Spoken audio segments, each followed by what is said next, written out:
आज सुबह सुबह पुनः एक खुशखबरी देने का सौभाग्य प्राप्त हुआ है।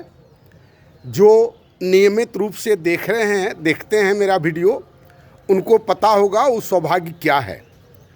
जो नहीं देखते हैं या पहली बार देख रहे हैं, ये हमारे कार्यक्रम में जब भी कोई एक डोनर जुटते हैं तो हमारे लिए वो सौभाग्य की बात होती है, आने वाले जनरेशन के लिए भी सौभाग्य की बात होती है।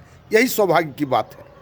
तो कल एक मित्र और जुटे हैं, उद्योगपति हैं, और एक सबसे बड़ी खूबी की बड़ी चाव से सुने उस प्रोग्राम को, और जगह जगह पर बीच में क्वेश्चन भी करते थे, जबकि उनको हम कहते थे बार बार कि सर हमको हमारा वक्तव्य ख़त्म होने दीजिए, उसके बाद जो क्वेश्चन आप कीजिएगा।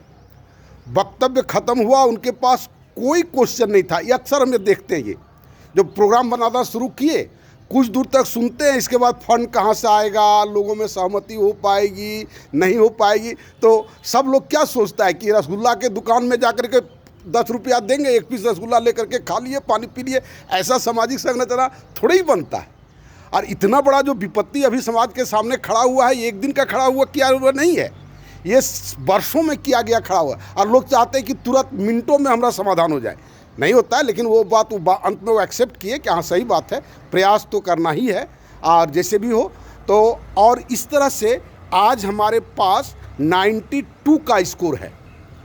100 आदमी हमको चाहिए था। मिनिमम एक फंड होना जरूरी है। बिना फंड का काम क्या करेंगे जाकर के किसी गांव में। लोग कहते हैं लोगों को जागृत कीजिए। क्या करेगा जागृत होकर के, है ना। शिक्षा का प्रसार कीजिए। पूरा सरकार का बजट आप देखिए, पूरे जीडीपी का 3%, 4%, 2% देता है। शायद 4% रिकमेंडेशन किया हुआ है, 2% से भी नीचे आजकल हो गया है। नहीं तो 3%, 4% तक रहता था। तो उतना खर्च करने के बाद शिक्षा की ऐसी दशा है। तो जागृत करना, क्या लोग बोलता है हमको समझ में नहीं आता है। जागृत करना, काम करना, स्पॉट पर खड़ा होकर के, जमीन पर खड़ा होकर के सभी आदमियों को शपथ पूर्वक एक दूसरे की मदद करने के उद्देश्य से काम करना पड़ेगा। तब वो जागरूकता होगी, तब वो शिक्षित होगा, तब वो जागरूकता का कोई मतलब है। नहीं तो इस तरह स्टेज पर चढ़ करके फ़ोटो खिंचा लेने से, खूब आकर्षक भाषण दे करके, वो LED लगा करके, उससे कुछ भी नहीं होने वाला है और कुछ भी नहीं होगा। तो उन्होंने इस बात को एक्सेप्ट भी किया और बहुत खुशी भी मिल करके। और 8 आदमी का और ज़रूरत है। तो कितना जल्दी हम जोड़ पाते हैं, कितना लोग मदद कर पाते हैं, करते हैं, तो देखते हैं। अब एक बात हमारे दिमाग में आया, उन्हीं के डिस्कशन के क्रम में ही हुआ कि सर आप जीवन भर, या कोई भी व्यक्ति जीवन भर कमाता है, कमाने के बाद जो पैसा वो बचत कर पाता है, वह अपने पुत्र के नाम पर या पुत्री के नाम पर बैंक अकाउंट में रख जाता है। हम तो बहुत ऐसा लोगों को देखे हैं कि जो पुत्र को दिया पैसा करने के लिए, वो पैसा वो मिसयूज कर लिया और फिर उसी रोड पर आ गया वो बेटा। तो एक खतरा वहाँ पर है। मानते नहीं मिसयूज किया, उस पैसे से वो कहीं बिजनेस करने की चेष्टा किया, बहुत ज़्यादा संभावना है कि बिजनेस उसका नहीं चला, ठप हो गया। बहुत लोग ऐसा, आप घूमिएगा देखिएगा। तो एक सिचुएशन वैसा है। दूसरा सिचुएशन है, अगर उस पैसे को इस ढंग से सभी आदमी मिल करके, कुछ आदमी, सभी नहीं, कुछ आदमी मिल करके अगर एक सामाजिक संरचना हम बना दें, तो वो अकाउंट का पैसा और सामाजिक संरचना अपने बेटे के लिए कौन ज़्यादा सुविधाप्रद और कौन ज़्यादा अच्छा है।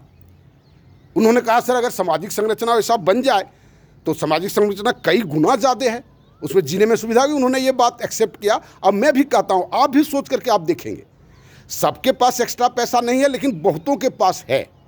बहुत आदमी हम देखे हैं कि कम से कम 50 लाख, मतलब एक सामान्य जॉब करने वाला 50 लाख, 60 लाख, 70 लाख अपने बाल बच्चों को छोड़ करके जाते हैं।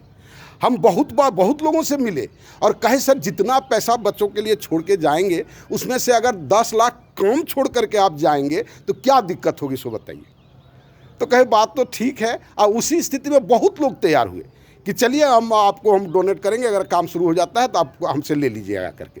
और फिर वो मानते उम्र की जिस अवस्था में हैं, उनसे हम नहीं कह सकते हैं कि आप आकर के हमारे साथ शारीरिक श्रम कुछ कीजिए, टीचिंग का काम कर दीजिए, या कोई भी काम नहीं कर सकते सर। वो काम करेगा। हम कह सर काम करने वाला कल वो काम करेगा। जहाँ पर हम काम शुरू करेंगे, हमारा सबसे पहला पायलट प्रोजेक्ट जो होगा, उस गांव का सब आदमी काम करेगा। और वैसा ही गांव हमको पहला चुनना है जिसमें सब आदमी काम करता है। आज तक पीढ़ी दर पीढ़ी दूसरों के लिए काम किया है, हम उसको प्रेरित करेंगे कि अब अपने लिए काम करो। ये देश इसलिए दिखते हैं, लोगों की भावना है जो देश का काम मतलब हमारा काम नहीं है।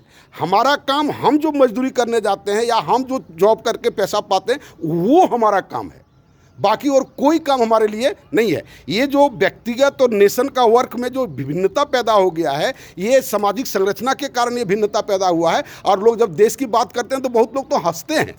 एक आदमी तो इतना हंसना शुरू किए उनको हम कहे कि भाई अब हंसी रोकिए, अब हंसी रोकिए, तो बड़ी मुश्किल से उनको हंसी हम रोकवा पाए। आपको लगा होगा कि आप अतिशयोक्ति, ऐसा कैसे हो सकता है? ऐसा हुआ है। ये जब लोगों के बीच में घूमते हैं ना तो कितना तरह का अनुभव आ रहा है जो हम क्या बात कर सकते हैं।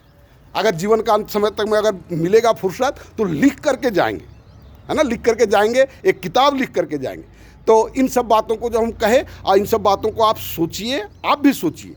अभी समय है, 100 आदमी की बात अगर हम करें तो काम शुरुआत करने के लिए, आगे और भी आवश्यकता हो सकती है, बहुत तरह की आवश्यकताएं हो सकती हैं। और ये सारे चीज़ों का वर्णन माई न्यू सोशल सिस्टम में है, जो इसी चैनल में है। रोज़ अंत में ये बात हम कहते हैं, और जितना जल्दी जितना संभव हो सकता है उतना शेयर करें।